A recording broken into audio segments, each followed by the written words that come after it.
Oke, terima kasih. Assalamualaikum warahmatullahi wabarakatuh. Waalaikumsalam warahmatullahi wabarakatuh. Ya, selamat sore dan selamat sore menjelang malam untuk Bu Nurma ya, karena udah lebih awal di sana.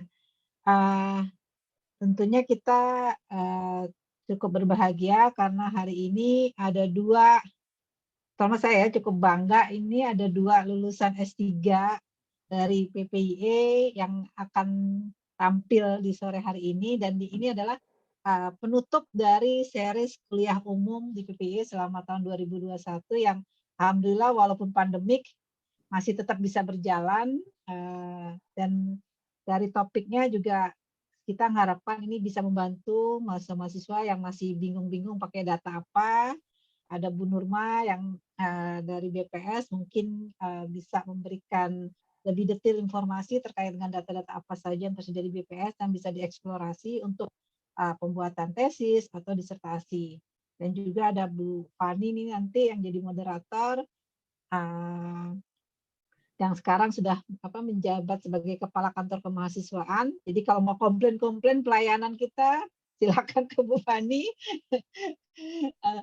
Atau ingin usulan kegiatan-kegiatan kemahasiswaan, karena beliau sekarang yang harus memberikan pelayanan kita kepada mahasiswa yang terbaik ya. Dan di saat ini juga mungkin yang akan menarik adalah bagaimana sih ke depannya kita akan membawa mahasiswa S2 dengan S3 kita untuk penelitian-penelitiannya. Kenapa? Karena makin lama syaratnya makin susah.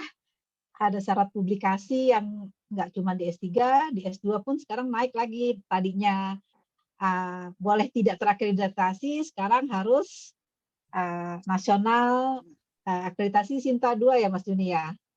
Cintanya bebas saja sih Mbak. Cintanya bebas. Ya, terpenting akreditasi. Jadi itu kan naik setingkat ya dari yang tadinya boleh publikasi di mana saja, sekarang harus terakreditasi. Dan yang S3 apalagi mungkin waktu Bu Nurma belum ada syarat publikasi ya. Ya, betul, Bu. Nah, Fani bisa ngerasain tuh gimana jungkir baliknya harus publikasi, sehingga akhirnya salah satu keunggulan yang bisa dieksplor adalah bagaimana data itu menjadi suatu hal yang unik yang punya kontribusi akademik yang tinggi. Kalau saya lihat dulu kan disertasinya Bu Nurma tuh juga ada keunikan tuh di situ. Kontribusinya cukup tinggi karena memang memanfaatkan data dari BPS kan. Iya, Bu. Nah, jadi mungkin diharapkan dengan hasil diskusi hari ini bisa membuka potensi-potensi tesis-tesis maupun disertasi yang ya kan dari sisi publikasinya bisa membawa tidak juga cuma untuk mahasiswa tapi juga untuk fakultas secara keseluruhan, karena memang publikasi itu juga jadi faktor penting. Terutama untuk S2, kalau mau lanjut S3 karena sudah punya pengalaman untuk gimana cara membuat jurnal, menulis artikel, mengirimkan ke jurnal, itu juga salah satu nilai poin untuk biasanya untuk meneruskan jenjang yang lebih tinggi. Oke, saya persingkat waktu aja, saya persilakan Bu Irvani untuk langsung aja ya memimpin diskusi hari ini. Santai aja karena memang waktunya sudah sore, mungkin nggak terlalu serius-serius banget. Sharing-sharing. Silakan Bu Irvani. Iya, terima kasih. kasih. Ya. Baik, terima kasih Bu Dia, juga Mbak Resti. Assalamualaikum warahmatullahi wabarakatuh. Selamat sore semuanya. Selamat, Ibu Nurma, apa kabar? Selamat datang kembali di kampus ya Ibu. Ya, mungkin secara virtual ya, tapi kalau siapa tahu di lain waktu mungkin kita bisa bertemu ya di kampus, reuni dengan kondisi yang lebih memungkinkan. Juga saya mau menyapa KPS dan SPS PPIE tercinta Ibu Diah dan Pak Joni, semoga sehat selalu. Juga teman-teman mahasiswa mungkin dari PPIE khususnya dan juga mungkin dari FEB UI secara umum. Baik, mungkin saya mau kenalan sebentar sama Ibu Nurma. Kebetulan sepertinya kita satu promotor, Bu Nurma, saya juga dengan Prof. Hasil. Ya. Oh iya. Ya, kebetulan saya juga menulis tentang social capital pada waktu itu, cuman saya konteksnya adalah lebih ke urban ya, seperti itu. Nah, mungkin kalau kita bicara pada waktu proses menulis, mungkin Bu Nurma juga mengalami dan juga mungkin teman-teman sekarang mengalami bahwa selain topik, selain isu, itu data adalah core masalah utama yang juga harus kita pertimbangkan. Jadi jangan sampai kita sudah punya ide macam-macam, tapi begitu kita lihat datanya ternyata, wah mentok nih, datanya nggak ada, harus seperti apa nih. Nah itu kan biasanya kadang proses itu terhambat di situ gitu ya, proses yang biasanya kalau kita sudah mungkin menuliskan intro, menuliskan literatur review ya relatif lebih aman. Tapi begitu udah data mulai itu ya kadang-kadang pusing, stres dan segala macam itu mulai kita alami. Ini data harus diapain, ini nyarinya di mana, ini harus dibentuk seperti apa gitu ya. Jadi data visibility ini memang sangat penting gitu kan. Terus apalagi data-data BPS itu juga sangat banyak dimanfaatkan, terutama data-data mikro ya, karena memang ini sangat menarik sekali gitu kan. Terus sekarang juga saya kemarin juga ikut beberapa series webinar tuh mengatakan sekarang mungkin justru kita lihat data driven gitu ya, dengan data yang ada ini data bisa kita apain, menjadi isu apa nih, justru mungkin bisa seperti itu juga kita melakukannya gitu. Nah mungkin Bu Nurma sebagai alumni PPIE juga mengalami ya Bu, pahit getirnya, sedih naik turunnya itu ya Bu, tetesan darah dan air mata bagaimana kita menulis disertasi gitu. Jadi mungkin nanti akan lebih relevan dengan konteks kita ya menulis seperti apa gitu. Jadi kita akan serahkan ke ahlinya lah Bu Nurma pada hari ini. Nah mungkin sebelum kita mulai saya akan coba perkenalkan Bu Nurma ya, saya bacakan CV singkat beliau. Saat ini beliau menjabat sebagai Direktur Statistik Kependudukan dan Ketenagakerjaan di BPS RI. Sebelumnya beliau juga sebagai Kepala Subdit ya Statistik Ketahanan Wilayah di Direktorat Statistik Ketahanan Sosial BPS RI. Kemudian juga periode sebelumnya Kepala Seksi Penyiapan Statistik Ketahanan Wilayah di Direktorat yang sama.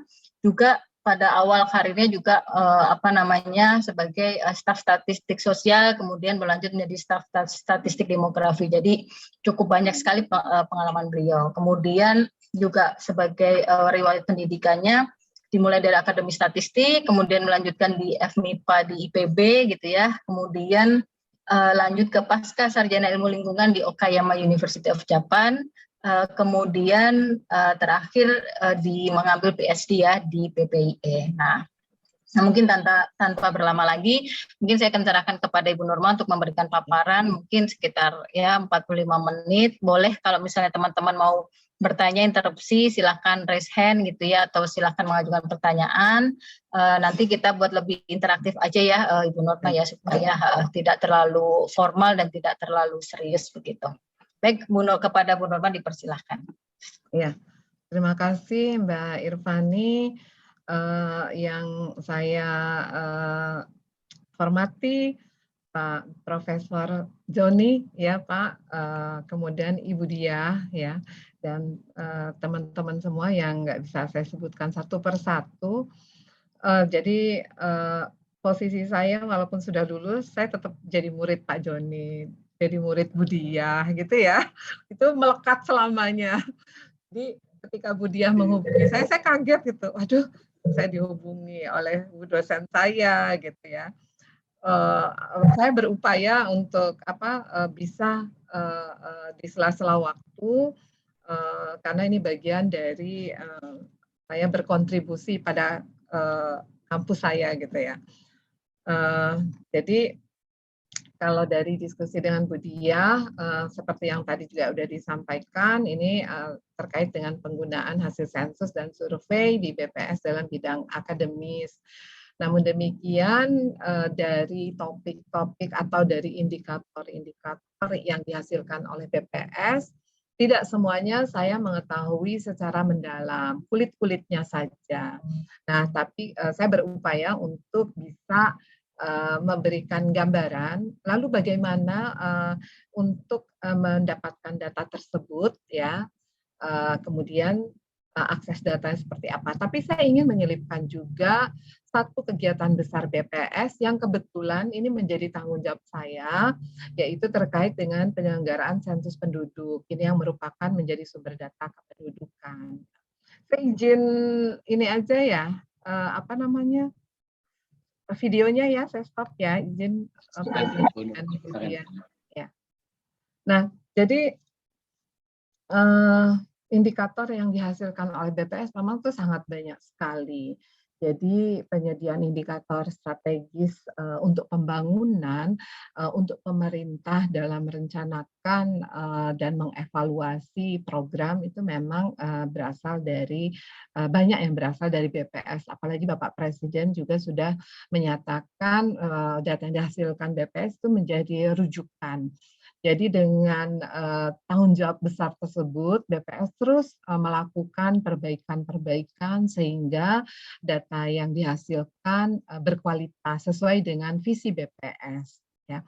Nah, Bapak dan Ibu, kegiatan BPS yang menghasilkan indikator strategis diantaranya dari survei harga konsumen, di mana menghasilkan indikator inflasi. Ini dihasilkan setiap bulan sehingga Bapak Kepala BPS melakukan rilis angka inflasi itu setiap bulan.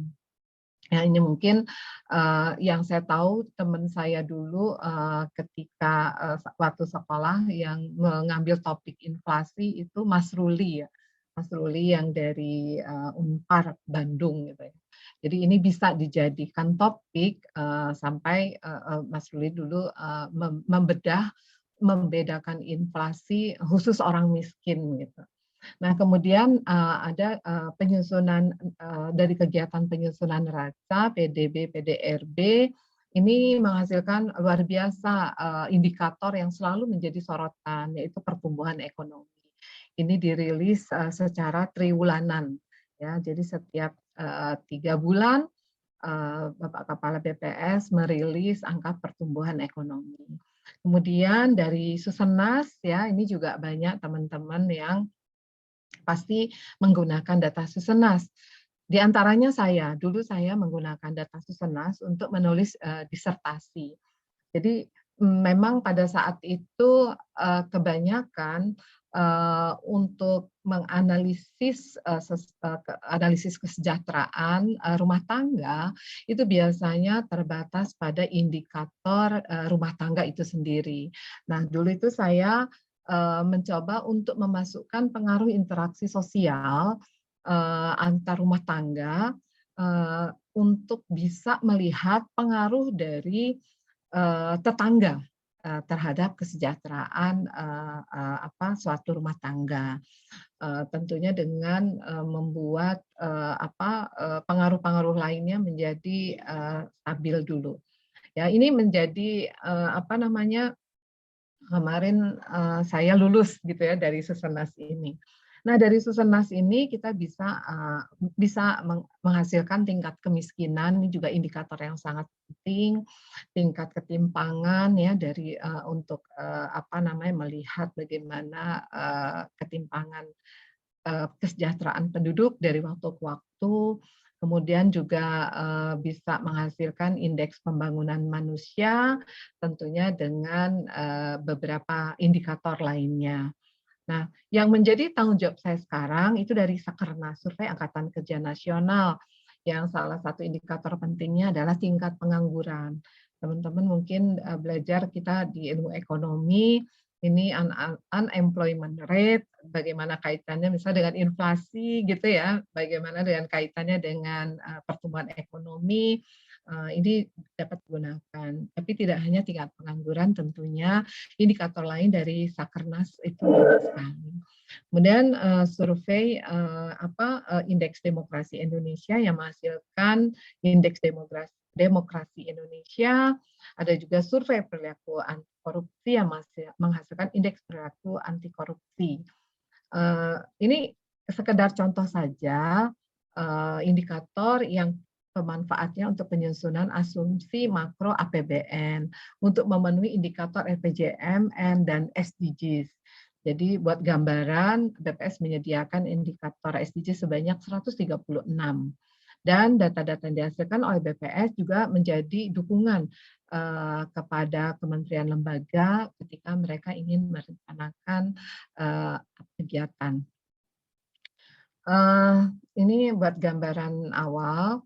Nah, bagaimana pemanfaatan series data dari indikator makro ketika kita menyediakan data pertumbuhan ekonomi, dan kalau kita membuat seriesnya, kita bisa melihat bersama-sama pada tahun 2018, 2019 cukup stabil.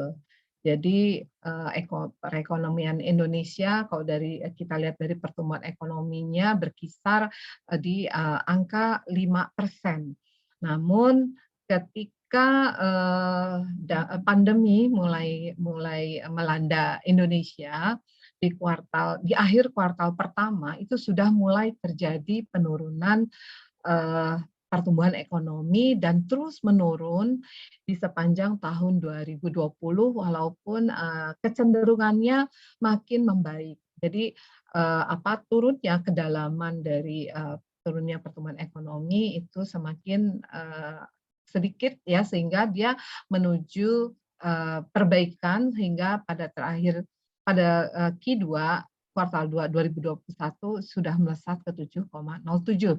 Ini kita bisa melihatnya indikasi dari terjadinya pemulihan ekonomi sebagai dampak dari pandemi.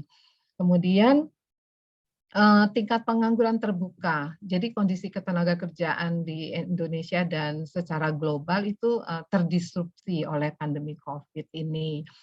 Kalau kita lihat tren dari tingkat pengangguran itu melesat di Agustus 2020 ya, sebagai dampak pandemi pertama yang dapat kami tangkap. Jadi ketika di Sakernas Agustus 2020 kami melakukan berbagai perubahan-perubahan di kuesioner sehingga kami bisa menangkap dampak pandemi. Ya. Nanti secara detail kalau ada ingin minta penjelasan lebih lanjut, tapi intinya sampai Agustus 2021 dari Sakernas ini menjadi data yang sangat kaya sekali dalam menangkap dampak pandemi COVID.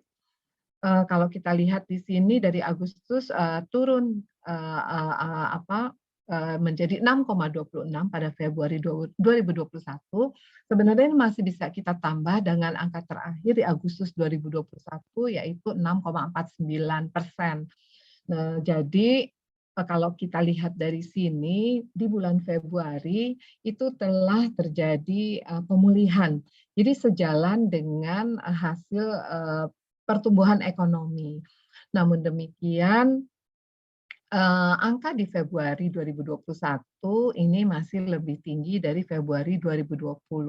Di Agustus itu ada kenaikan, tapi dia sudah lebih baik atau dia lebih rendah dari Agustus tahun lalu. Jadi memang behavior dari TPT itu antara Agustus dan Februari memang berbeda.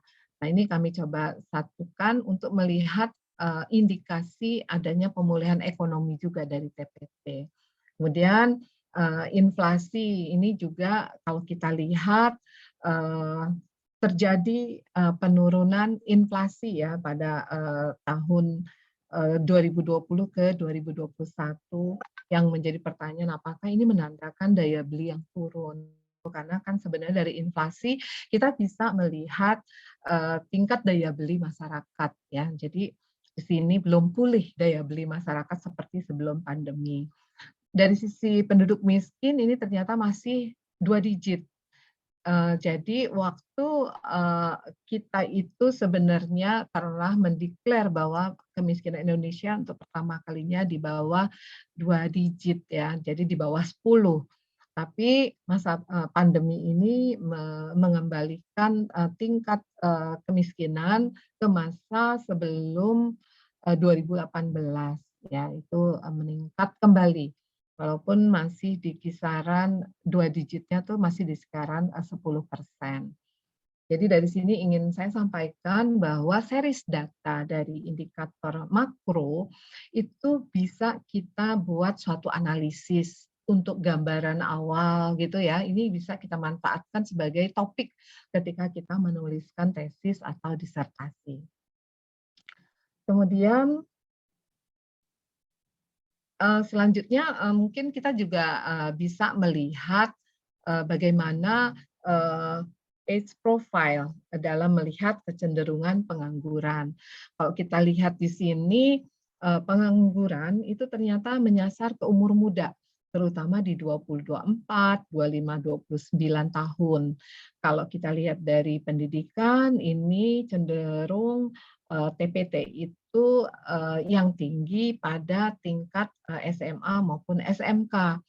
Bahkan TPT di level ini lebih tinggi dibandingkan SMP maupun SD ke bawah. Kenapa begitu? Karena biasanya yang lulusan pendidikan yang rendah, dia itu tidak memilih-milih pekerjaan, sehingga tingkat penganggurannya rendah ya dibandingkan yang sudah masuk ke sekolah menengah atas ya SMA maupun SMK.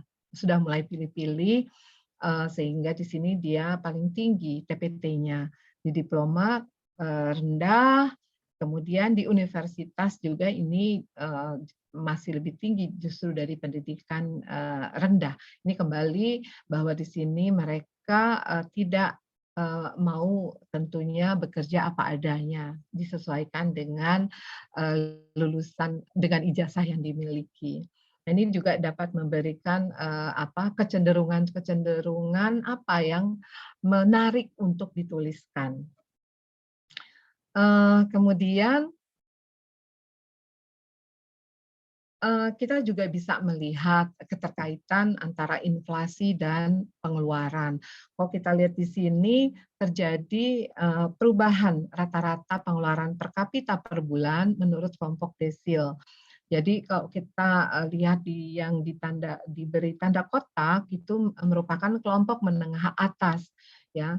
Nah, mereka itu pada bulan sepanjang Maret 2020 sampai 2021 ternyata justru mengalami perubahan pengeluaran yang minus, artinya mereka sebenarnya seperti menahan untuk belanja ya, padahal mereka di kelompok atas. Nah, kemudian kalau kita lihat dari inflasi di sini di tahun 2019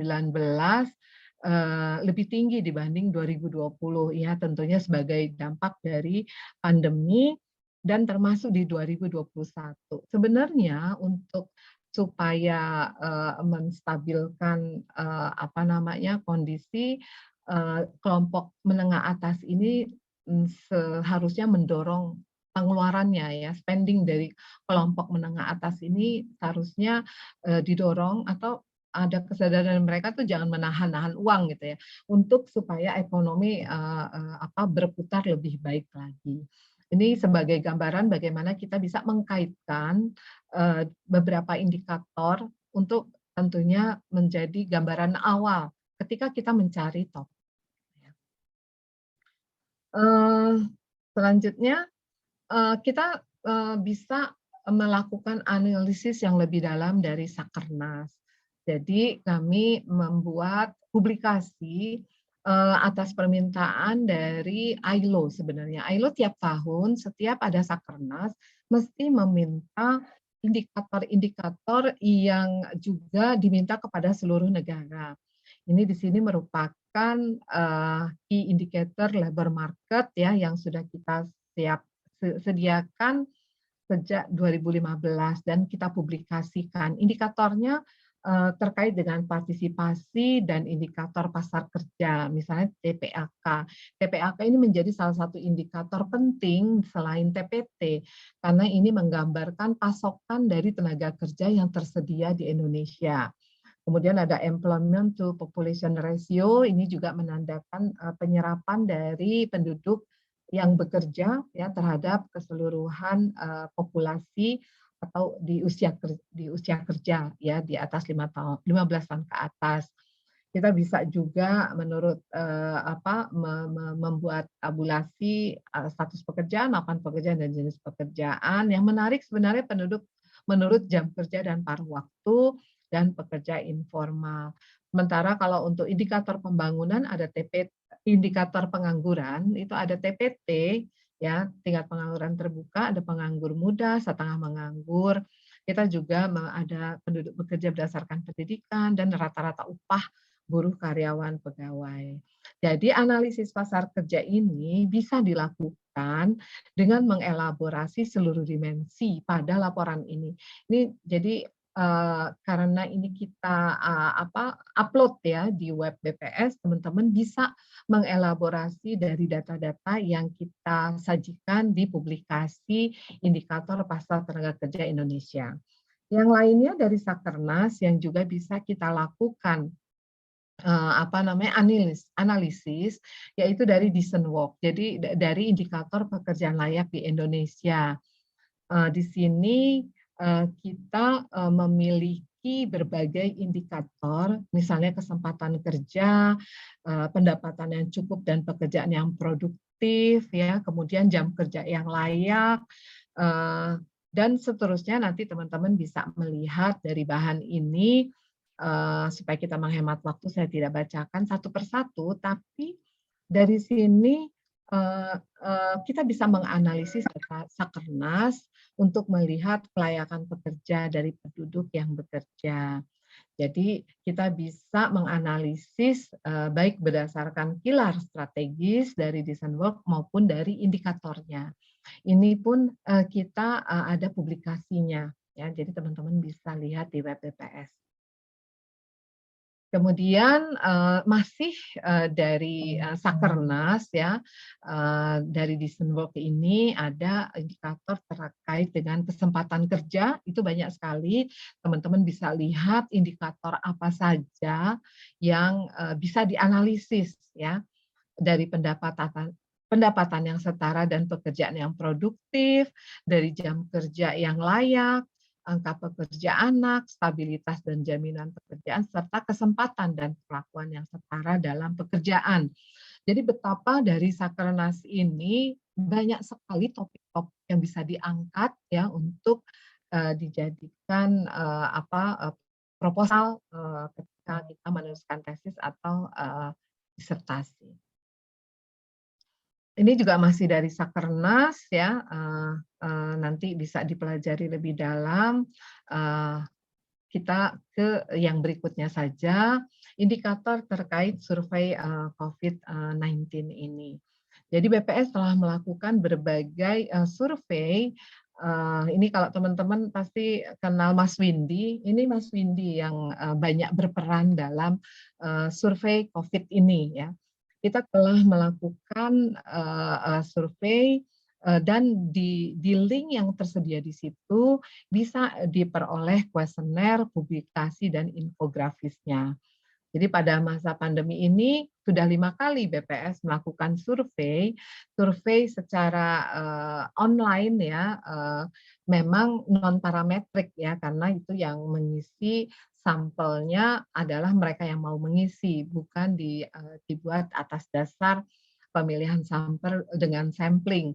Tapi dari sini kalau misalnya kami mencoba membandingkan dengan hasil Sakernas, indikator-indikatornya sudah sejalan. Jadi jangan ragu untuk membuka hasil-hasil dari survei COVID ini. Sekali lagi ketika kita butuh mengeksplor berbagai data untuk dijadikan bahan tesis. Ya, ini ada 5, nanti teman-teman bisa lihat di web yang tersedia di sini. Jadi intinya adalah dari hasil survei yang dilakukan ketika yang terakhir ada PPKM darurat, itu sudah diikuti oleh lebih dari 200.000 responden. Ternyata masih terdapat 20% responden yang belum berupaya menghindari kerumunan dan 34% responden yang kurang memperhatikan dalam menjaga jarak. Jadi kalau dikaitkan dengan angka angka keterpaparan COVID, ya, penduduk yang terkena COVID ini bisa dikaitkan ke sini. Bagaimana kepatuhan terhadap protokol kesehatan ini juga ada, ternyata di luar Jawa Bali itu masih relatif rendah. Kemudian masih 20% responden itu khawatir dengan efek samping dan tidak percaya. Di Sakernas juga kami melakukan suplemen pertanyaan yang dapat mengungkap hal-hal ini. Jadi ini sebenarnya sudah sejalan dengan hasil yang jika kita melakukannya secara sampling. Apalagi yang bisa, nah ini juga yang menjadi penting ya, bahwa BPS itu sebenarnya sudah mulai menggunakan sumber data di luar sensus dan survei, ya. Di antaranya ini big data. Juga kita menggunakan data-data administratif gitu ya. Mengapa kita mencoba untuk menyandingkan atau menggunakan indikator yang dari big data? Karena kami menyadari sensus dan survei itu berbiaya besar, sehingga kami tidak bisa menyediakan itu setiap waktu. Ya. Sakernas Susenas tahun 2 kali, sensus 10 tahun sekali. Jadi kita berupaya melengkapi official statistik yang dihasilkan oleh BPS dengan merilis beberapa publikasi terkait dengan penggunaan big data yang sudah kita rilis ya, BPS rilis itu kajian big data sinyal pemulihan Indonesia dari pandemi COVID-19. Kemudian ada kajian big data sebagai pelengkap data dan informasi statistik sosial, kajian big data sebagai pelengkap data dan informasi statistik ekonomi, analisis big data di tengah masa adaptasi kebiasaan baru, dan tinjauan big data terhadap dampak COVID. Jadi lima publikasi ini bisa menjadi rujukan teman-teman bagaimana kita juga dapat melengkapi data-data atau indikator yang dihasilkan secara konvensional dengan cara baru ini. Jadi big data yang diolah BPS itu berasal dari media sosial dan berita, marketplace, dari mobilitas penduduk, lingkungan, lowongan kerja, ya bahkan ke penerbangan, pemesanan akomodasi secara online, dan citra satelit dan mobile phone data (MPD). Jadi citra satelit yang saya ingat teman saya Mas Fajri ya, ini menggunakan citra satelit untuk melihat kesejahteraan atau kemajuan dari suatu wilayah, terutama di wilayah bencana. Jadi kalau ada Mas Fajri di sini koreksi kalau saya salah ya. Kira-kira ke arah situ. Tapi tantangan yang dihadapi ketika kita menggunakan big data adalah terkait dengan akuisisi dan akses data. Kadang-kadang harus berbayar. Ya, BPS mengeluarkan cukup besar untuk kita menggunakan MPD. Ya, MPD adalah menyediakan data pariwisata, data komuter, ya, dan terakhir Bappenas juga bekerja sama dengan BPS menyediakan MSA, yaitu Metropolitan Statistical Area. Jadi deliniasinya itu berdasarkan data MPD dari data komuter. Nah, kemudian kualitas sumber datanya. Kalau misalnya kita masuk ke Google Trend misalnya, lowongan kerja, loker, nah itu bisa nanti keluar sebagai tandingan atau pelengkap informasi dari TPT, tingkat pengangguran terbuka. Tapi memang ini kualitas data perlu kita perhatikan gitu ya. Apakah keyword yang kita masukkan sudah sesuai ya, atau apakah Google Trend itu sudah kita rasa percaya, itu perlu dikaji lebih dalam. Kemudian bagaimana dengan standar metodologi statistiknya, apakah sudah terpenuhi apa belum, dan bagaimana dengan privacy dan perlindungan data, juga terkait dengan BPS ya, regulasi dalam SSN, Sistem Statistik Nasional. Ini tantangan yang terus kita lakukan evaluasi dan review supaya nanti big data itu akan bisa menjadi pendamping atau bahkan menjadi official statistik di BPS. Nah, pemanfaatan big data untuk menghasilkan official statistik ini tadi yang saya sudah sebutkan, mobile positioning data atau MPD, telah dilakukan untuk menghitung jumlah kunjungan wisatawan mancanegara. Ini bisa cerita banyak, tapi waktu terbatas. Nah, dari MPD ini kita bekerja sama dengan provider yang sudah kita lakukan itu dengan Telkomsel. Jadi kita ketika bawa HP ya pakai SIM card misalnya dari provider, itu sebenarnya kita terdeteksi berada di mana, ya, perjalanan kita dari rumah ke tempat aktivitas, ke kantor atau ke kampus, itu bisa dilakukan identifikasi sehingga kita nanti tahu ada nanti dari data akan ketahuan seseorang itu rumahnya di mana, work-nya itu home-nya, work-nya di mana, work itu tempat aktivitas gitu. Nah, dari situ analisis bisa dilakukan bermacam-macam, diantaranya untuk melihat kunjungan wisatawan mancanegara, untuk menghitung komuter, pekerja komuter gitu ya. Itu adalah orang yang bekerja antara rumah dan antara rumah dengan tempat kantor itu berbeda kabupaten kota, ya. Itu bisa diidentifikasi dari sini. Kemudian penggunaan citra satelit untuk kerangka sampling area. Jadi dari citra satelit ini BPS bekerja sama dengan BPPT dan BIG sehingga kita mengetahui wilayah-wilayah mana yang menjadi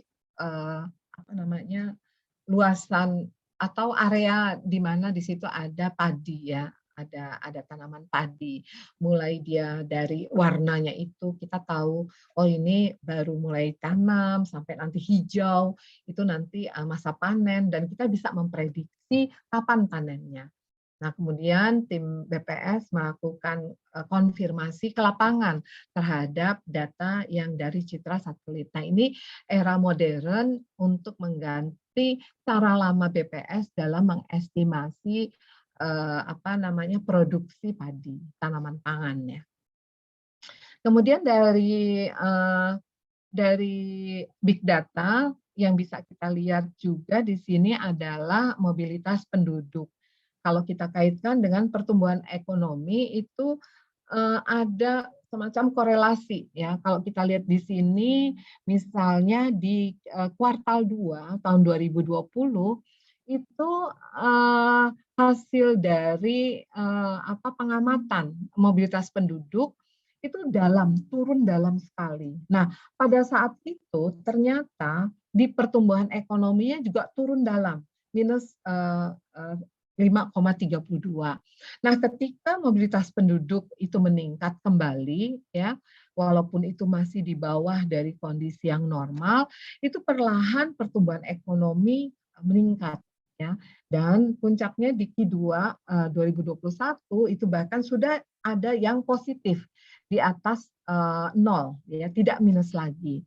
Jadi kalau kita lihat di sini ada semacam konfirmasi dari indikator yang dihasilkan oleh BPS. Walaupun yang dilakukan BPS bukan bergantung pada big data baru kita mengeluarkan angka, tidak seperti itu, tapi lebih kepada ternyata dari data yang kita hasilkan kok sesuai dengan fenomena yang dihasilkan oleh big data. Ini juga kita lakukan di Sakernas ya. Di Sakernas tadi menghasilkan TPT ya. Kalau kita lihat bandingkan dengan dari situs Jobs ID, ini jumlah iklan lowongan kerja itu ternyata ketika TPT itu pada puncaknya sangat tinggi di Agustus 2020 itu bersamaan dengan lowongan kerja yang drop ya, itu sampai turun sekali dibanding sebelum COVID ya, dan ketika lowongan kerja meningkat TPT kami juga menurun gitu. Jadi kalau mundur ke belakang sampai 2012 kalau nggak salah nih Mbak Weni yang bantu saya, ini pernah mencoba untuk membandingkan dengan big data dan hasilnya itu ternyata penurunan peningkatan itu dari TPT itu sangat tinggi korelasinya ya. Jadi kita bisa melihat bahwa big data yang dengan keyword tertentu itu bisa mendukung ketika kami mengeluarkan indikator-indikator. Kemudian kita bisa juga dari big data, ini pemanfaatan big data untuk pemetaan kemiskinan, ini dengan menggunakan juga citra satelit ya.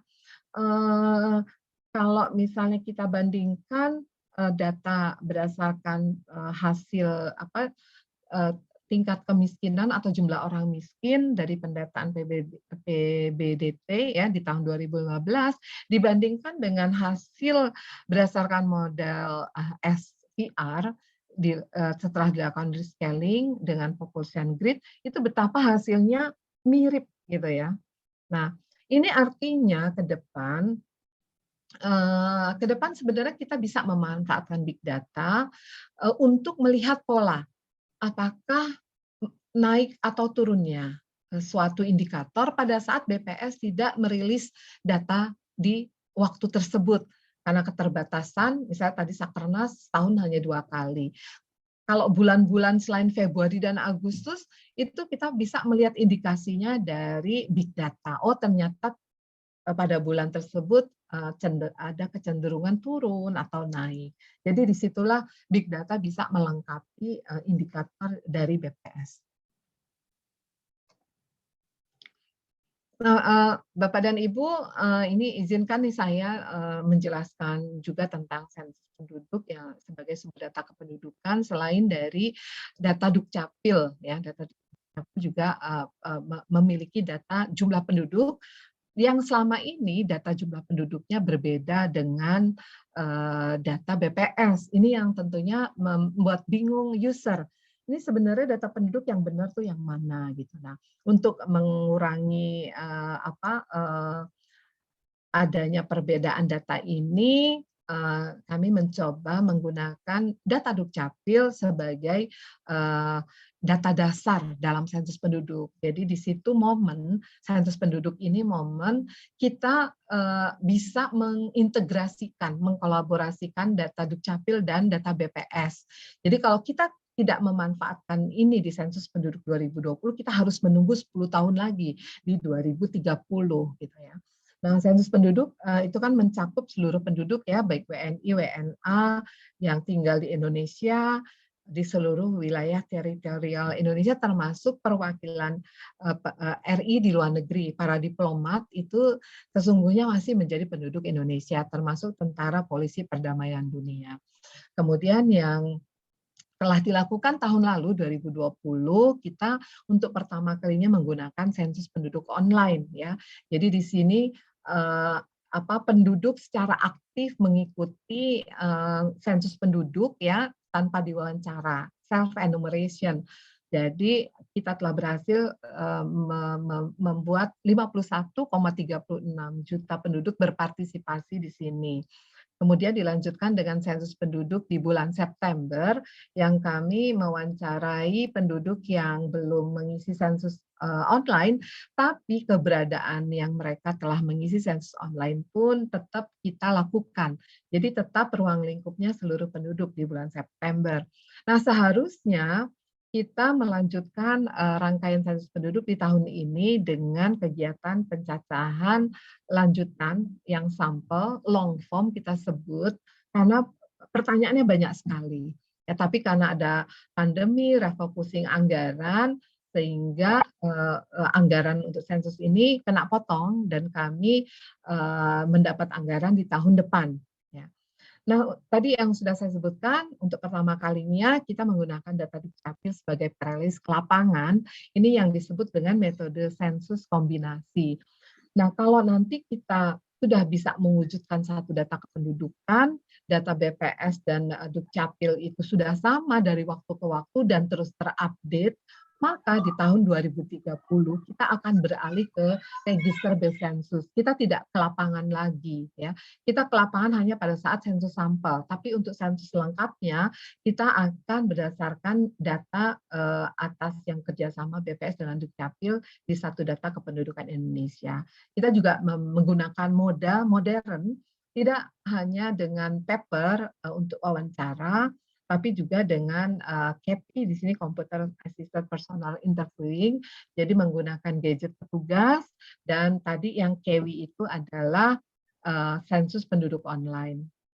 Nah, hasil dari sensus penduduk di 2020 ini telah dirilis pada tanggal 21 Januari 2021 dan teman-teman bisa mengakses hasil sensus penduduk tersebut walaupun sangat terbatas, tapi tabel-tabel yang dihasilkan bisa menurut umur, menurut jenis kelamin, menurut provinsi, kabupaten, kota, kecamatan, sampai desa.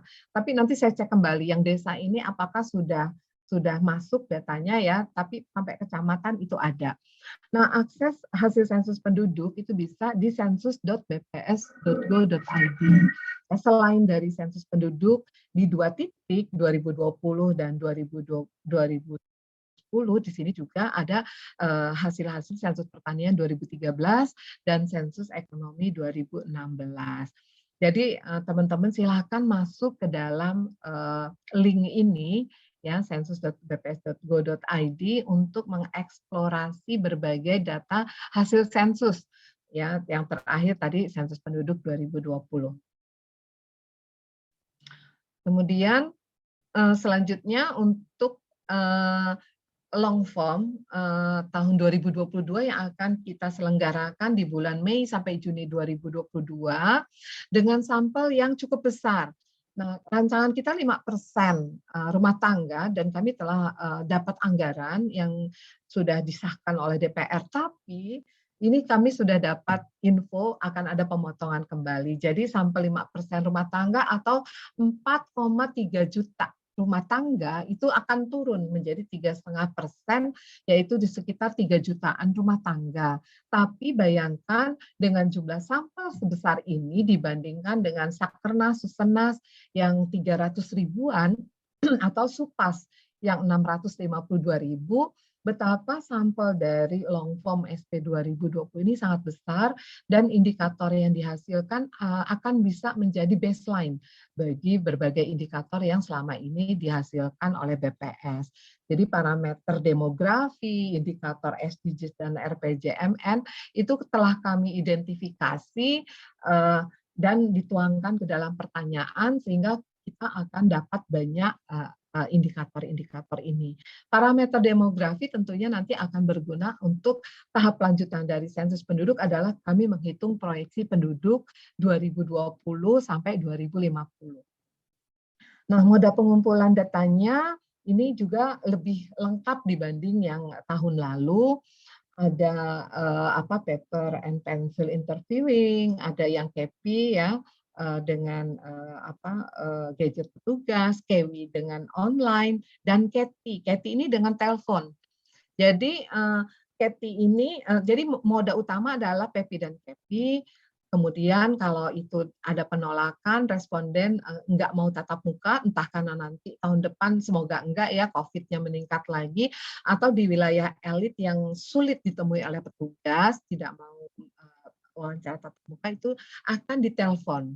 Tapi memang pertanyaannya menjadi tidak sebanyak pertanyaan kalau wawancara langsung. Jadi untuk KETI dan KEWI ini hanya 61 pertanyaan.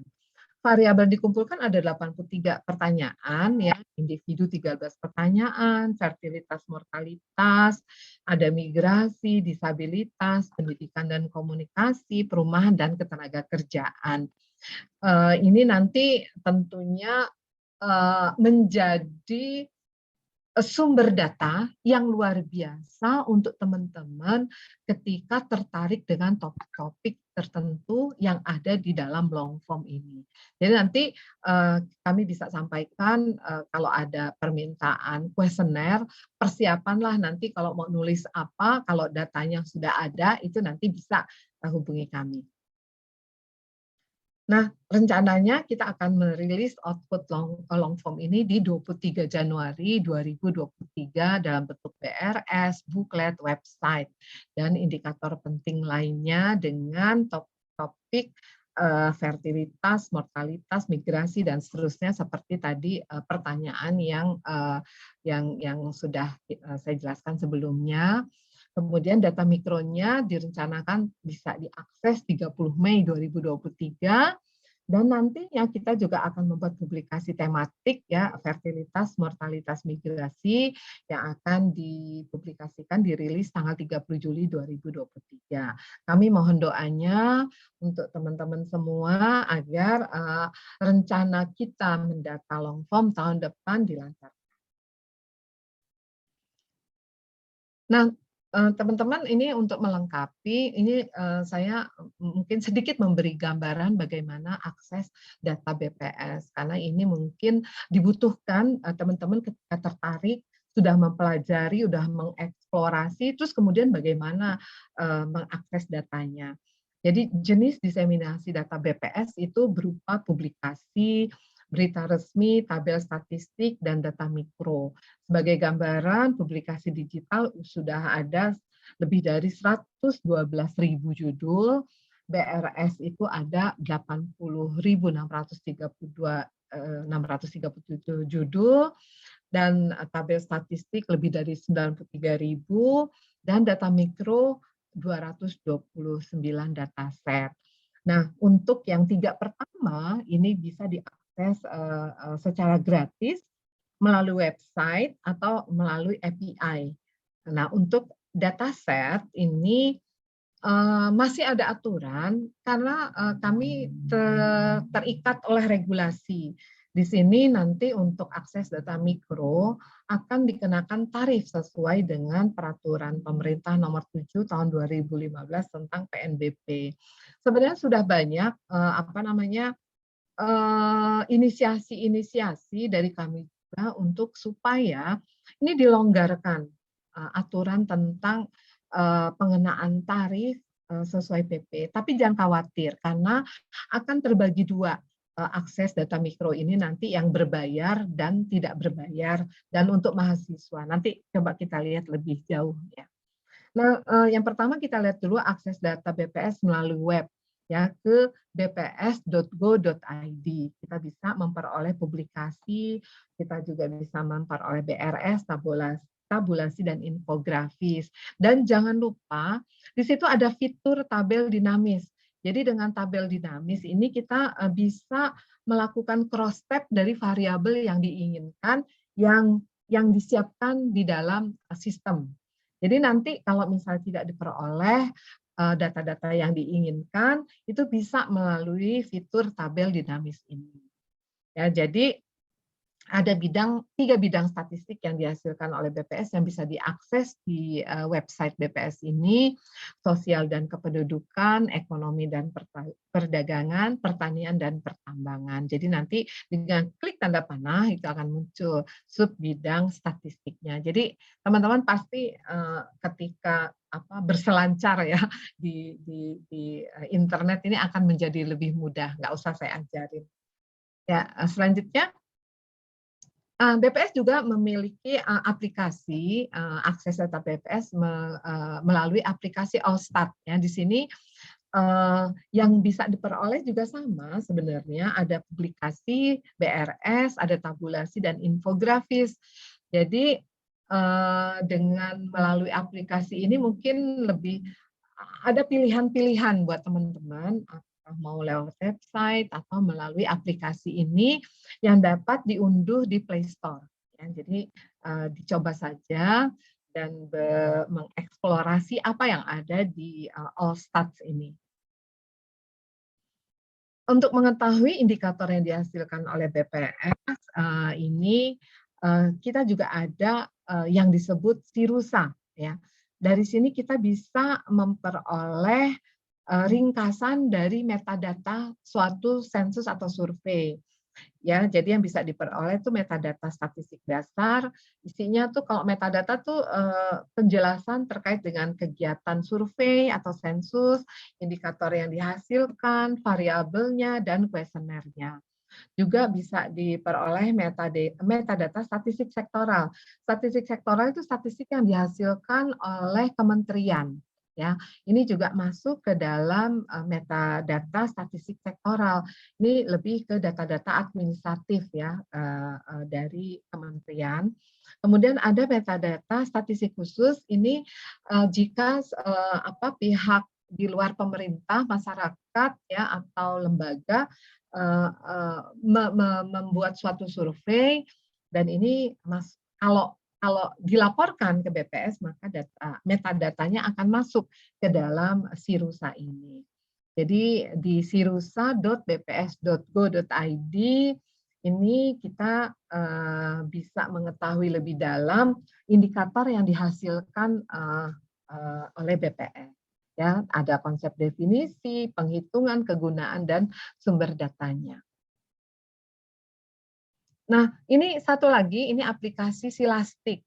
Jadi Silastik itu silastik.bps.go.id ini merupakan sistem informasi layanan statistik yang membantu komunikasi antara pengguna data dan operator BPS dalam melakukan transaksi permintaan atau konsultasi data. Jadi kalau misalnya ada kebutuhan data mikro atau terkait publikasi cetak dan elektronik atau peta digital, Wilkerstat itu wilayah kerja statistik yang di BPS itu pakainya istilahnya namanya blok sensus. Itu bisa dilakukan melalui Silastik ya. Nanti di situ ada panduannya, nanti kalau diperlukan ada panduan tentang Silastik ya.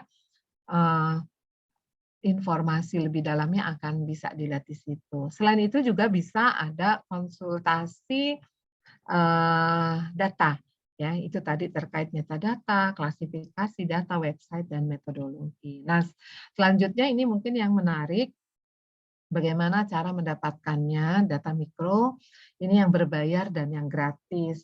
Nah, ini berbayar tuh karena ada aturannya gitu. Kalau BPS melanggar, maka nanti kena oleh BPK gitu ya. Jadi kami juga sebenarnya ingin data BPS itu dimanfaatkan sebesar-besarnya oleh pengguna data, apalagi mahasiswa gitu. Tapi ada aturan ini yang berbayar, yang gratis dan Rp0. Yang berbayar itu jika ada permintaan publikasi cetakan ya berbentuk hard copy maupun soft copy, penjualan data mikro dan penjualan peta digital Wilkerstat. Yang gratis itu layanan yang dapat diakses melalui website dan beberapa publikasi cetak gratis. Yang Rp0 ini bisa juga jadi mendapatkan data Rp0, tapi memang ada ketentuannya. Ini berdasarkan peraturan BPS nomor 2 tahun 2019 tentang persyaratan dan tata cara pengenaan tarif Rp0 terhadap pihak tertentu atas penerimaan negara bukan pajak ya PNBP yang berlaku pada BPS. Penerima layanan Rp0 adalah instansi pemerintah, baik pusat maupun daerah.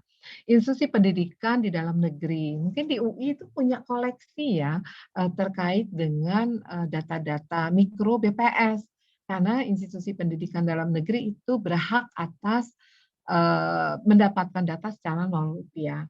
Kemudian lembaga negara, lembaga internasional, dan perwakilan negara asing. Layanan Rp0 ini untuk institusi pendidikan dalam negeri itu berupa publikasi tercetak ya selama ada persediaan atau publikasi elektronik 3 judul per bulan, data mikro tapi syaratnya 500 MB per tahun ya, dan peta digital wilayah 1 PK. Nah, teman-teman tentunya ketika kita ingin mengetahui selain indikator yang ada, kita sebenarnya kalau dalam penelitian atau dalam kita mau menyusun tesis, kita sebenarnya butuh variabel ya. Variabel apa sih yang akan digunakan di dalam model kita gitu ya. Nah, kita harus memahami dulu kuesioner. Misalnya ingin menggunakan data saksional, selain mempelajari metadata, konsep definisinya, kita juga perlu memahami variabel yang ada di kuesioner. Ya, ini indikator untuk memahami kuesioner, ini indikator terkait penelitian sudah diperoleh, mengetahui sumber datanya, eksplorasi kuesioner, dapat memperoleh informasi pendukung yang lebih kaya. Dengan memahami kuesioner, kita akan mendapatkan keuntungan tersebut. Misalnya untuk kuesioner Sakernas ya, di sini ada variabel apa saja, keterangan umum ART, nama, hubungan dan jenis kelamin dengan KRT, jenis kelamin dan umur. Kemudian ada NIK, sekarang kita juga menggunakan NIK. Kemudian ada status perkawinan, partisipasi sekolah, pendidikan dan seterusnya ya. Sampai kita juga memasukkan program kartu prakerja ya. kemudian ada terkait dengan vokasi, dengan kewirausahaan. Ini sebagai hasil kami melakukan tahapan GSBPM, ada specify need, di situ kita berupaya menampung atau memasukkan pertanyaan sesuai kebutuhan dari kementerian dan pihak lain. Nah, ini di sini contoh lainnya adalah Susena Skor, ada keterangan demografi, NIK, migrasi, ya, disabilitas, di Sakernas juga ada disabilitas, ada jaminan kesehatan dan seterusnya. Yang Susenas ini boleh dibilang mother of survei di BPS, karena begitu lengkapnya pertanyaan di Susenas ini. Selanjutnya masih ada nggak, Wen? Oh, sudah. Jadi semoga dengan apa yang sudah saya sampaikan, walaupun ketenaga kerjaan yang banyak saya jadikan contoh, tapi ini untuk memberi gambaran kepada teman-teman, termasuk penggunaan big data, juga nantinya sumber data kita sensus penduduk, dan bagaimana mengakses data-data BPS. Semoga ini melengkapi teman-teman ketika ingin menggunakan data BPS. Demikian Mbak Irvani, semoga ini bisa mencerahkan, ya, dan berguna buat teman-teman. Saya kembalikan kepada Mbak Irvani. Ya, oke. Terima kasih Bu Norma atas paparannya. Tadi saya juga banyak belajar, ya. Mungkin yang banyak kita tahu, atau saya sih, ya mungkin teman-teman tuh tadi ya mungkin BPS tuh asosiasinya adalah Sakernas, Susenas gitu ya, tapi ternyata kan BPS juga going extra miles gitu ya. Tadi ada data dengan big data, kemudian nanti juga akan menyajikan data yang di tahun 2023 itu sepertinya akan menjadi sumber data yang sangat kaya sekali gitu ya, bisa kita explore. Apalagi tadi juga ada data-data terkait dengan indikator SDGs, di mana kan sekarang memang secara global semuanya kan kita sedang pergi ke arah pencapaian SDGs gitu ya. Jadi topik-topik seputar SDGs ini akan menjadi topik yang saat ini juga masih trending dan menarik.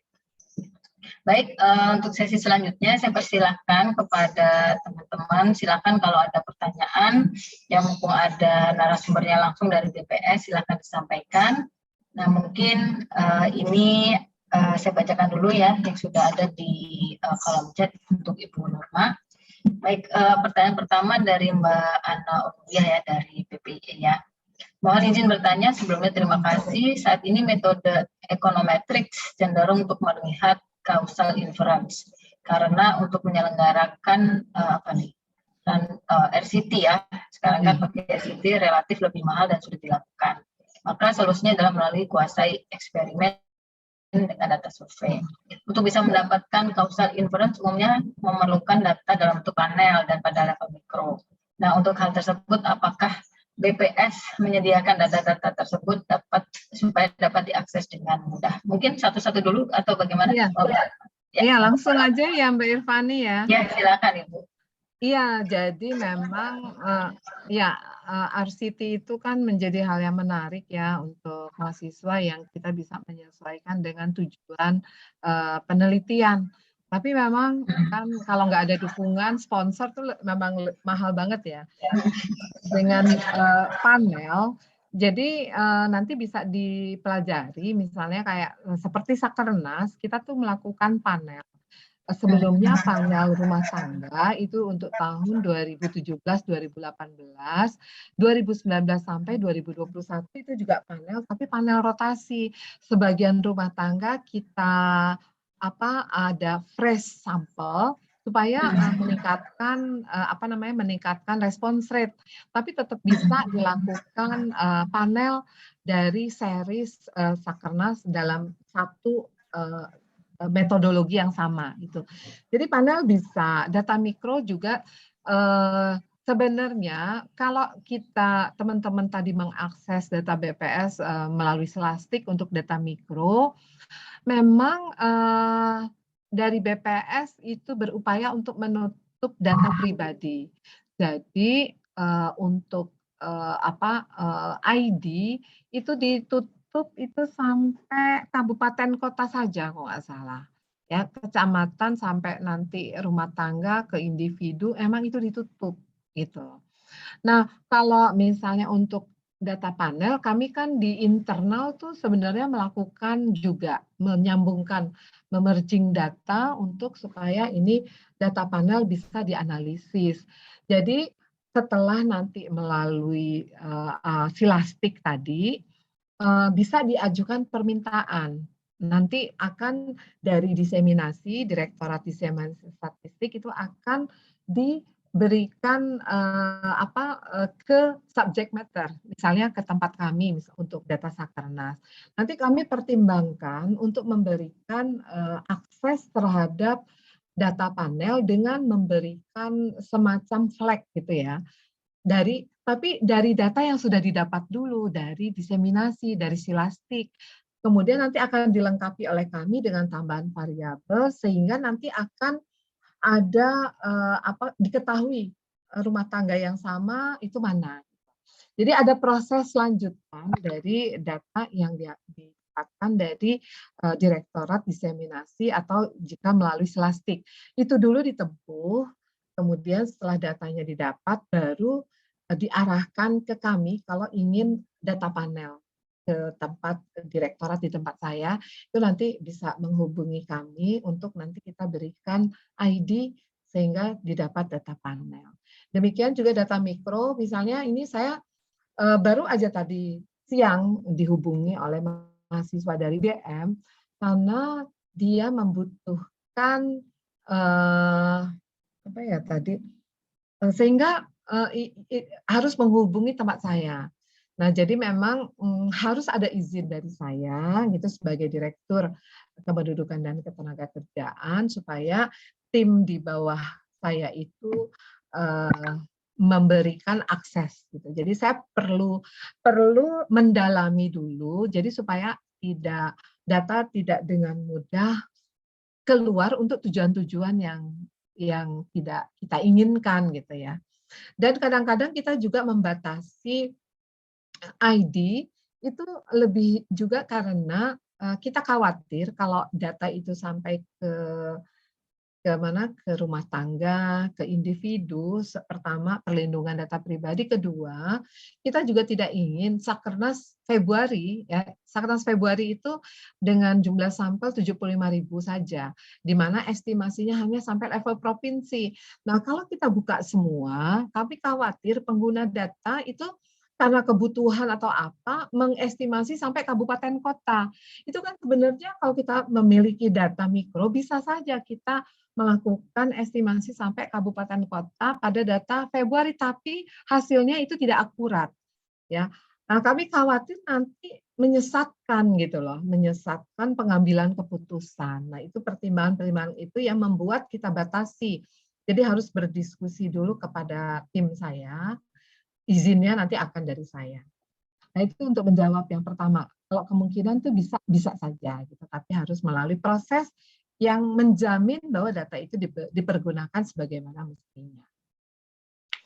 Itu terkait dengan tadi ya, untuk menjawab, untuk menggantikan RCT tadi, semoga nanti bisa tercerahkan juga.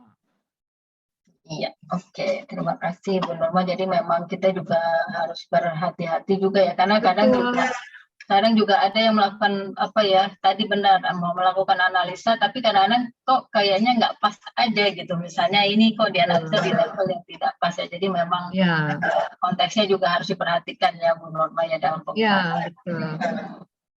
Jadi takutnya menyesatkan hasil penelitian gitu kan, kalau dipergunakan tidak sebagaimana rancangan samplingnya gitu. Oke. Baik, selanjutnya ini mungkin bukan pertanyaan ya, tapi mungkin lebih jadi dari Mas Adi itu, kenapa ya Bu data-data detail pada website BPS justru dalam bentuk PDF, sulit untuk diekstrak dan bukan dalam bentuk Excel atau CSV, misalnya data PDF dan segala macamnya gitu kan. Kalau ya memang kalau yang bisa kita akses di web kan paling nggak levelnya itu di provinsi ya Bu Norma kalau nggak salah ya. Yeah. Nah, bagaimana Bu Norma? Iya, setahu saya nanti Mbak Weni mungkin kalau punya informasi tambahan karena ini detail ya. setahu saya tuh tetap ada dalam bentuk Excel gitu, atau ada fasilitas mungkin yang disediakan gitu, atau dengan API kalau nggak salah. Jadi kalau misalnya teman-teman butuh data banyak, tapi datanya terdisagregasi, itu kan kayak satu gitu ya, untuk download satu-satu. Itu ada pilihan yang tadi juga sudah ada di panduan itu, bisa dengan API gitu. Nah, ini semoga apa Mbak Weni, tahu nggak Mbak Weni, apakah bisa dalam Excel atau CSV? Yes, Setahu ya. saya sih bisa. Kalau misalnya, mohon izin nambahin Bu, kalau Iya. misalnya mengambil dari website, memang kan tabel-tabelnya kan yang terbatas yang tersedia itu saja untuk tabel statis, dan tabel dinamis itu juga ada sampai Excel dan CSV. Namun kan untuk beberapa tabel yang tidak ada di tabel dinamis, itu kan biasanya kan akademisi gitu ya, atau mahasiswa mengambilkan dari publikasi ya Bu ya, dari publikasi yang bentuknya PDF. Nah, mungkin bisa memanfaatkan layanan konsultasi data Bu, layanan konsultasi data untuk meminta data ini apakah bisa di convert pakai ke Excel. Kalau saya pribadi dulu kalau misalnya tidak mendapatkan itu pada saat itu kita kan belum sebekembangnya banget konsultasi kita ya Bu ya, via online, karena pada saat pandemi COVID baru yang online ini meningkat pelayanannya, karena memang kita kan WFH gitu ya Bu ya. Nah, pada dulu itu yang saya lakukan adalah convert manual gitu Bu. Jadi PDF to Word kita tinggal copy paste juga sih, agak lebih gampang. Tapi kalau sekarang mungkin bisa memanfaatkan layanan konsultasi, bisa silastik.bps.go.id atau pst.bps.go.id. PST itu Pusat Statistik Pelayanan Statistik Terpadu, Bu. Iya. Ya teman siapa untuk Mas Adi Saputra ya. Nah, semoga ini bisa menjawab ya. Nanti kalau untuk kepastian nanti bisa kami lengkapi informasinya.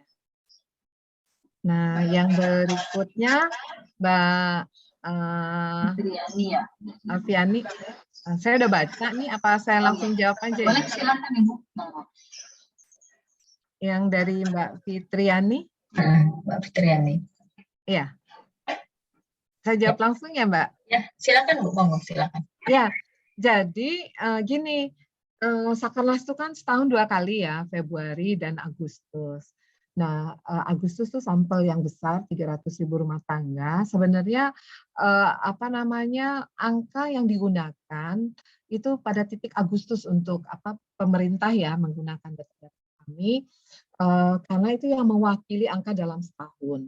Nah, Februari itu sebenarnya tetap dilakukan untuk memberikan gambaran bagaimana kondisi ketenagakerjaan pada masa panen. Ya, jadi untuk melihat siklus seasonal impact itu ya, bagaimana terhadap kondisi ketenagakerjaan di Februari 2021. Nah, kalau tadi kita lihat sebenarnya TPT itu drop-nya itu kan di Agustus 2020. Terus di Februari terjadi penurunan yang lumayan signifikan ya, menjadi 6,6 ya. Nah, itu sebenarnya kami melihatnya sebagai pengaruh dari 2 hal. Pertama dari efek panen ya, kedua dari efek pemulihan. Jadi kalau kita bandingkan dengan series data Februari Agustus dulu sebelum masa pandemi, itu sebenarnya angka di Februari memang selalu lebih baik dari Agustus. TPT-nya pasti lebih akan turun dibanding Agustus tahun lalu untuk Februari, tapi penurunannya tidak sedalam penurunan ketika dari Agustus 2020 ke Februari 2021. Nah, jadi kalau pertanyaannya itu tadi sekaligus menjawab yang behavior dari data Sakernas Februari dan Agustus itu seperti itu. Jadi di Februari itu ada perubahan ada perubahan komposisi distribusi sektor gitu ya. Jadi ada cenderung ada peralihan dari beberapa sektor tertentu, orang-orang yang kerja di sektor tertentu ke sektor pertanian, ya. Tapi ada juga dari beberapa sektor ke sektor misal perdagangan. Nah, kemudian kalau misalnya setelah masa panen berakhir, pada saat Februari itu banyak bukan angkatan kerja juga masuk. Misalnya ibu rumah tangga membantu suaminya panen gitu ya. Jadi ada pergerakan shifting dari bukan angkatan kerja ke angkatan kerja. Begitu masa panen berakhir, mereka kembali ke bukan angkatan kerja. Nah, pergerakan dari angkatan kerja pada saat di Februari ke bulan Agustus ya, shiftingnya cukup besar. Nah, rumus TPT itu adalah jumlah pengangguran dibagi jumlah angkatan kerja, di mana jumlah angkatan kerja itu terdiri dari bekerja dan pengangguran. Ketika terjadi shifting bukan angkatan kerja di bulan Agustus, sementara angka pengangguran misalnya meningkat, ya, kan pembaginya itu kalau dia lebih kecil akan menghasilkan angka TPT yang besar. Katakan jumlah penganggurannya tidak meningkat, pembaginya angkatan kerjanya berkurang. Nah, tentunya itu menghasilkan TPT yang lebih besar, apalagi kalau angka penganggurannya meningkat gitu ya. Nah, jadi memang kita perlu mengetahui bagaimana perilaku ketenaga kerjaan ini di bulan Februari dan Agustus ya. Begitu Mbak Fitriani, semoga menjawab ya. Kemudian dari siapa nih? Mas Rinto. Mas Rinto ya, apakah Ya. BPS memiliki data mikro terkait jumlah tenaga kerja per sektor industri? Bisa. Jadi kalau dari KBLI, data Sakernas yang kita publikasikan itu berdasarkan 17 kategori. Ada pertanian, perdagangan, industri pengolahan, dan terus sampai jasa lainnya itu ya, itu bisa dihasilkan. Jadi kalau misalnya pertanyaannya ke sektor industri atau subsektor industri mungkin ya maksudnya, itu artinya 2 digit. Nah, 2 digit ini memang harus minta ke tempat saya. Artinya gini, kalau ada permintaan itu ke diseminasi akan memberikan surat tersebut ke tempat kami, karena kami ketika mengeluarkan angka yang lebih rinci, itu harus dicek relatif standar errornya. Itu terkait dengan kecukupan sampel. Nah, jadi sebenarnya bisa saja kalau sampai 2 digit itu masih bisa kita berikan. Tapi lebih dari itu agak riskan karena semakin detail kita membuat tabulasi, maka taruhannya adalah relatif standar error yang besar yang menandai itu akurasi dari data. Kemudian untuk data Susenas dan Sakernas apakah mencakup survei kepada orang-orang yang berpenghasilan tinggi? Ya, jadi tentu saja. Jadi prinsipnya sampel yang digunakan di Sakernas dan Susenas itu telah melalui tahapan sehingga sampelnya representatif untuk semua kalangan. Tergantung kelompok tersebut dia ada banyak atau sedikit. Nah, pada kelompok yang banyak ya, kan mungkin di Indonesia masih banyak yang berpenghasilan rendah. Tentunya sampelnya menjadi lebih banyak dibanding yang berpenghasilan tinggi ya. Jadi sampelnya sedikit, tapi itu sudah tercakup semua, termasuk mereka yang berpenghasilan tinggi. Saya kan pernah menggunakan data Sakernas untuk untuk disertasi saya, dan saya sudah memetakan itu kelompok yang berpenghasilan tinggi juga ada ya, dengan penghasilan yang lumayan tinggi sampai ada outlier. Nah, outlier itu saya buang karena akan mengganggu model gitu ya. Itu ada. Jadi kalau misalnya nanti ada yang menggunakan data Susenas, itu melihat dari pengeluarannya itu akan tercakup mereka yang berpenghasilan tinggi. Oke, baik. Terus ada lagi yang bawah ini kayaknya tadi sama ya, Bu Norma ya, terkait dengan data apakah bisa diminta dalam bentuk sama ya. Tadi mirip seperti sudah dijawab, ini untuk mempersingkat waktu. Kemudian dari Mbak Ribut nih, apakah memungkinkan meminta ID responden di bawah level kabupaten? Saya lihat yang tersedia diseminasi, sakernas dan Iya, seterusnya. betul. Hanya sampai di level kabupaten kota. Terus kemudian untuk data ketenaga kerjaan, apakah estimasi tenaga kerja bisa menurut kelompok sektor di pedesaan level kabupaten kota? Ya, silakan Iya, Ibu. ini Mbak Nurul, Mbak Ribut Nurul ini kan dosen di SIS ya, Mbak. Oh iya, iya. Iya nih, orang BPS juga nih. Tentu saja bisa, ya itu tadi yang saya bilang, kan didiseminasi memang karena untuk kebutuhan umum, itu kita melindungi data pribadi, kemudian menutup ID sampai level di mana estimasi itu tidak bisa dilakukan ya untuk menjaga juga pengguna data terhadap data yang tidak akurat yang dihasilkan. Nah, untuk keperluan tertentu ini bisa. Jadi sudah saya sampaikan kalau untuk data tenaga kerja bisa menghubungi kami ya. Nanti akan kami proses.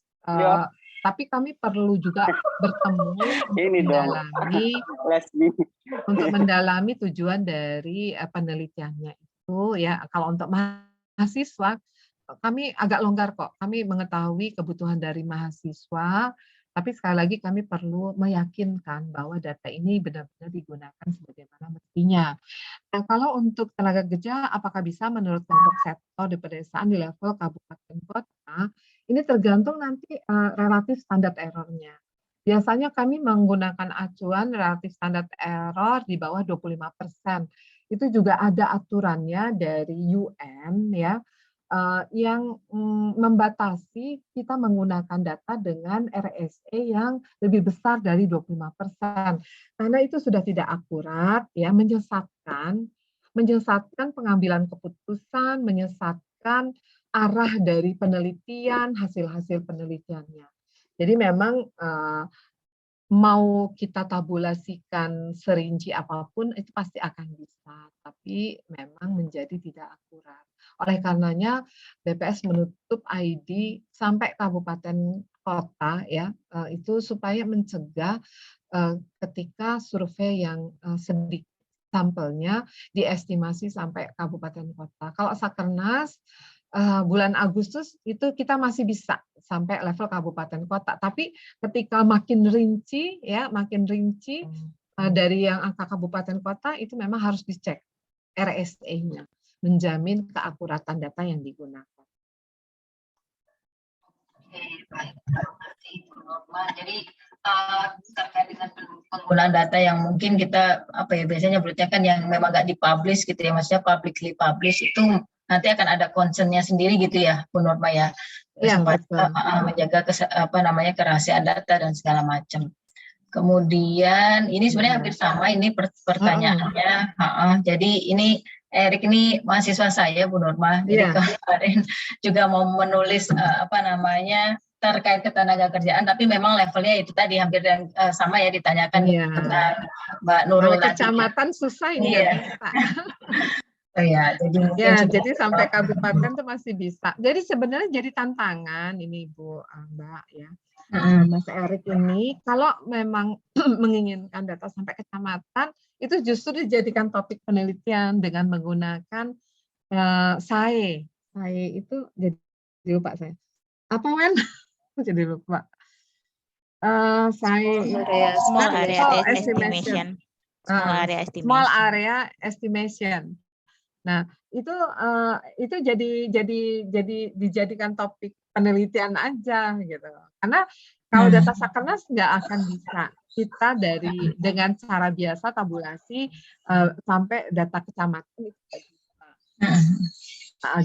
Jadi perlu modeling dengan small area statistik untuk kita bisa mengestimasi di level di bawah kabupaten kota. Justru Kemudian mungkin website dan publikasi BPS di daerah kurang dapat dengan lengkap. Ya karena memang nggak bisa kalau yang sampai kabupaten kota pun itu hanya dari Agustus, dari Sakernas Agustus gitu. Dan apakah data sensus dari BPS dapat menyediakan data-data tersebut dengan mudah? Kalau dari sensus sebenarnya menjadi kita tidak melakukan estimasi ya kalau sensus yang lengkap. Tapi tadi saya karena keterbatasan waktu tidak bisa menjelaskan dengan banyak. Output kita di sensus penduduk yang tahun 2020 karena kan kita punya short form, punya dokumen yang namanya C1. Dan itu pada akhirnya tidak bisa terkumpul dari seluruh penduduk Indonesia yang disebabkan karena kita keterbatasan anggaran. Jadi output kita berkurang dari hasil sensus penduduk.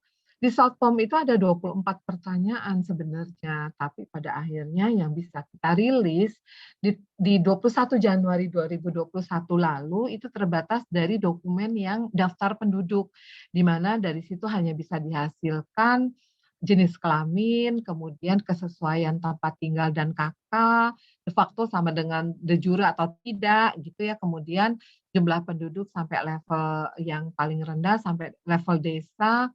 Menurut umur pun kami pinjam data Dukcapil, karena kan tadi saya sampaikan kita sudah menggunakan data Dukcapil sebagai data dasar, jadi sebenarnya sudah tersinkronkan, kita sudah memiliki database yang sama, sehingga kita bisa pinjam variabel umur. Tapi nggak mau kita minjem variabel yang lain, karena kami takut nanti akurasinya kurang baik. Kalau variabel umur masih bisa kita lakukan smoothing dengan berbagai cara di ilmu demografi gitu ya, sehingga data yang kita ada di web sensus itu sudah umur hasil smoothing dari data umur Dukcapil.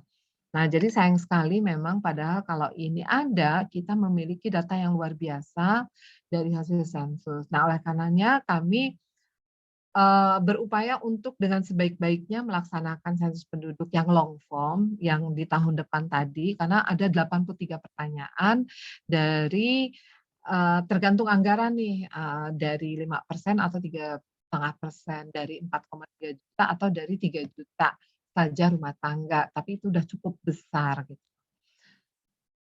Ya, itu semoga menjawab ya Mas Erik ya. Kemarin sempat pusing dengan data.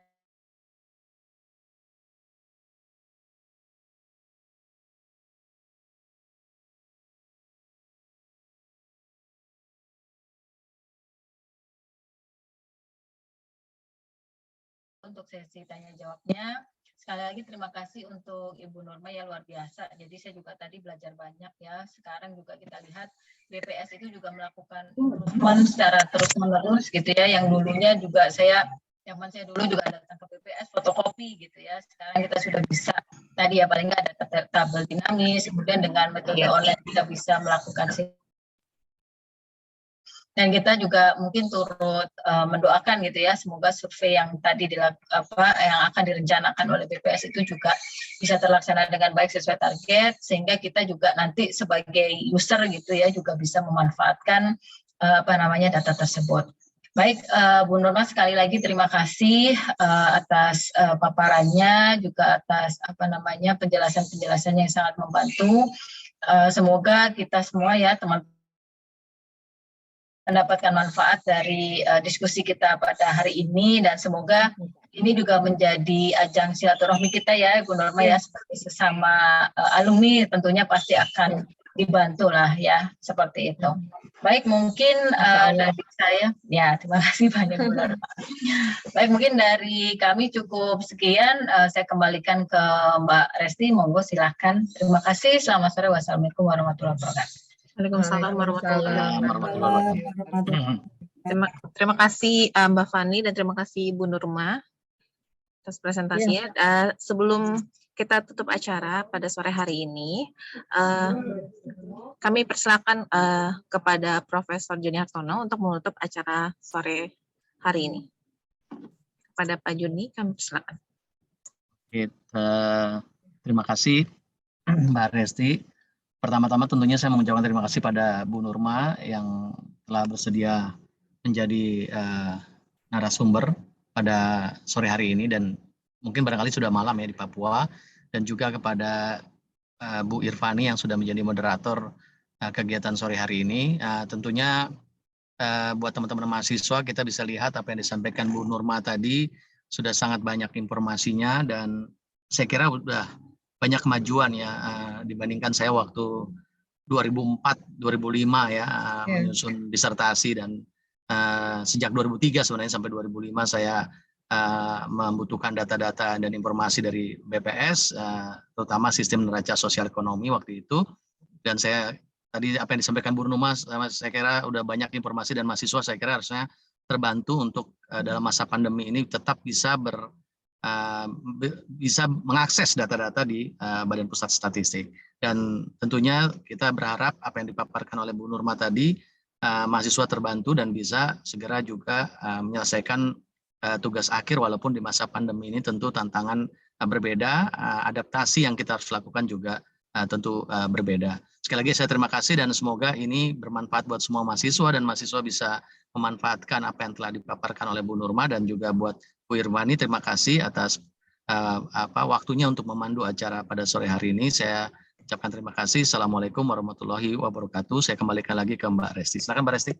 Terima kasih Prof. Joni. Baik Bapak Ibu, sebelum acara ditutup kita baiknya foto bersama dulu Bapak Ibu. Oke, sini ada 6 slide. Saya akan foto ya, dan hitungan ketiga. 1, 2, 3. 1, 2, 3. Selanjutnya 1, 2, 3. Oke, terima kasih Bapak Ibu. Terima kasih Bu Nurma ya, terima kasih Bu Nurma, Terima kasih Bu Fani juga, teman-teman udah hadir, terima kasih semua Terima kasih atas. sama-sama Pak Jani. Sampai ketemu lagi di acara kuliah tamu di tahun depan ya, ini karena udah sesi Udah terakhir akhir tahun ya. bisa bertemu di tahun depan. Terima kasih Bu Nurma, sekali lagi terima kasih Bu Nurma. Terima kasih Bu, selamat istirahat Bu Nurma. Terima kasih Pak Joni. Terima kasih Bu Nurma dan Mbak Fadila. Sukses semua ya teman-teman ya. Amin. Semoga dilancarkan. Amin. Ya. Terima kasih. Izin Assalamualaikum. lift ya, Bu Irvani ya. Waalaikumsalam. Iya Ibu, silakan. Assalamualaikum. Terima kasih Mbak Salam. Fani. Sama. Bu Nurma. Ya. Izin lift ya. Terima kasih teman-teman.